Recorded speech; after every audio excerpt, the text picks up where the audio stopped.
Ito yung sa KFC. Pag-comprahin natin. So, ito is 95. Ito naman ay 105. So, mas mahal pa to, pero mas malaki yung spicy chicken ng... What's up mga kalibre? So isa nga sa pinaka-kinukumpara sa ating Kalibres Fried Chicken is itong Uncle John's Fried Chicken. Kaya eto, nagkameron tayo ng pagkakataon na makasinsay dine dito lang are sa tapat ng Katedral, Lipa City at atin ng titimusan nang ating malaman kung talaga bang kalasa or lalaban ba yung ating Kalibres Fried Chicken sa lasa niya. Kasi napakaraming nagsasabi na mas masarap si Kalibre kaysa kay Uncle John's at mayroon din namang ilan na nagsasabi na mas masarap si Uncle John's kaysa kay Kalibre. Kaya eto ating titimusan para ating malaman. May daladala din pala tayong KFC dito para i-compare din natin siya kasi wala tayong dalang Kalibre. Kaya dito natin siya kay KFC ko compare. Pati yung mga price nila, pati yung mga size ng kanilang fried chicken. Let's go! Ito na, Uncle John's. Sinasabi nila. Puntahan natin, tikman natin yung chicken nila. Uncle John's, tapat na lang Katedral.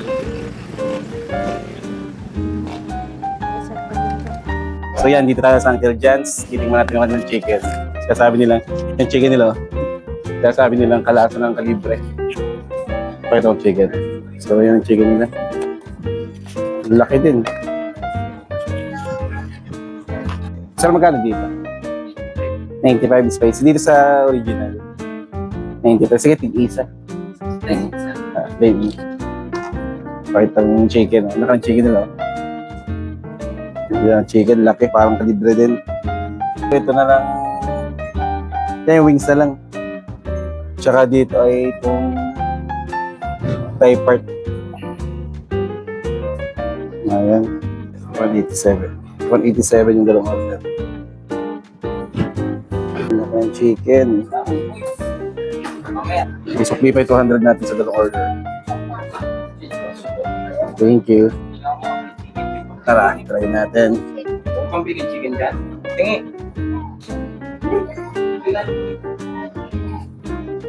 So ito, bango nyo. Meron din tayo dito KFC. Dito tayo kasi nagalaw yung lamesa. Alright, may KFC tayo dito. Pagkumparahin natin. Sama si Jojo at saka si Ginjo. Alright, kain tayo. So, eto na yung Uncle John's. So, sinasabi nyo na kalasa ng Kalibre at tikman. Tikman muna natin yung original. Ito, mainit pa. Thai part, ganyan siyang kalaki. So, sa Kalibre, siguro ito yung pang 40 namin. With rice, 55. Ito ng ganitong laking to. Pang 60 naman namin to sa Kalibre. So, try natin. Juicy. Juicy. Juicy, oh. Parang Kalibre, bangoy, no? First bite.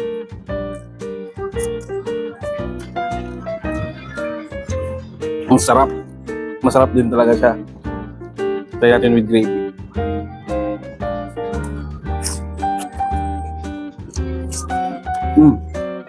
Ang sarap din ng gravy niya. So ito pa yung kanin nila.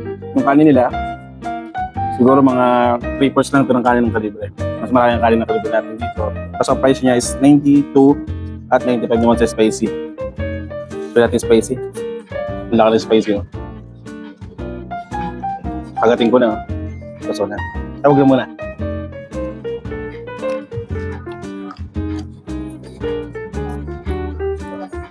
Ang sarap.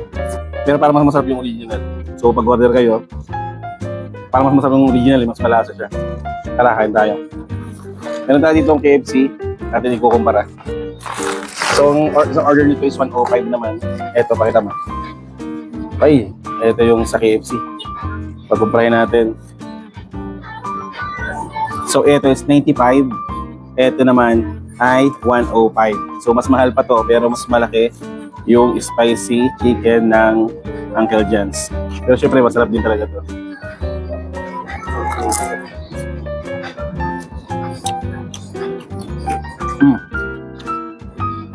Mas malasa ang Uncle John's. Sa rice naman, eto yung rice nila. Kita ba? Mas malaki naman yung rice ng Uncle John's. Mas mabait yung Uncle John's. So yun, kung kayo mag-chicken, mas worth it at mas sulit talaga sa Uncle John's. Kumpara sa KFC at saka sa Uncle John's, mas sulit pala talaga sa Uncle John's. Tapos, siyempre sa Kalibre, mas pricey siya sa Kalibre. Yung lasa naman hindi nagkakalayo. Ano silang masarap. Sa KFC at saka sa Uncle John's, mas masarap para sa akin. Para sa akin lang, mas masarap yung Uncle John's. Mas sulit.